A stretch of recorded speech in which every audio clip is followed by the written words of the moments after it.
butaka bwa Buganda tuyimba ekitibwa kya Buganda. Ne wakati mu kitibwa kya Buganda tuyina ekitundu ekigamba nti ffe abaana ba leero katulwane okukuza Buganda nga tujjukira nnyo bajjajja baffe abalwanirira ensi yaabwe.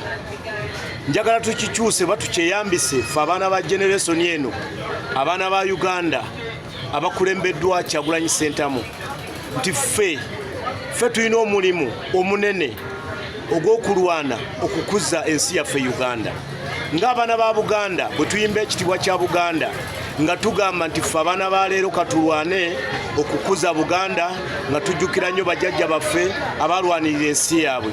Kati gwe mwana wa Uganda okwetoloola regioni zonna ezikola Uganda, nkusaba tweyambise ebigambo ebyo ebiri mu kitibwa kya Buganda nga tubiyimba okwetoloola eggwanga lyonna, nti ffe aba generation eno abakulembeddwa Kyagulanyi Ssentamu ffe tulina okulwana okukuza Uganda etaaguddwa bakadde baffe ababadde mu buyinza emyaka 40 abagifudde ekitagasa.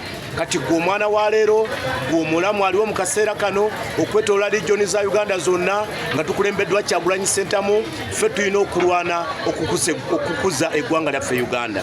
Nkusaba mwana wa Uganda gwe wenna okwetoloola regioni za Uganda tulwane okukuza eggwanga lyaffe Uganda. Ffe abaleero ffe tulina obikola, ffe tulina obyogera, era tewali muntu yenna gwe tutunuulidde bitukolera okujjako ffe bennyini aba generation eno abakulembeddwa Kyagulanyi Ssentamu.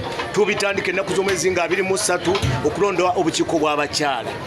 Tubasaba bannayuganda mwenna tulonde obukiiko bw'abakyala abakibiina kya NUP okwetoloola eggwanga lyonna ennaku z'omwezi nga 28 mu mwezi guno tugenda bitandika nga tulonda abachairman ba LC1 nga tulonda ab'ekibiina kya NUP, kubanga ffe abaana ba leero aba generation eno abakulembeddwa Kyagulanyi Ssentamu ffe tulina okulwana okukuza eggwanga lyaffe Uganda. Tulwane mwana wa maama tulabe nga tununula eggwanga lyaffe Uganda, twesime mu nsi yaffe nga tukulembeddwa Kyagulanyi Ssentamu. Ennaku z'omwezi nga 28 tulonde bachairman ba LC1 nga bakibiina kya NUP.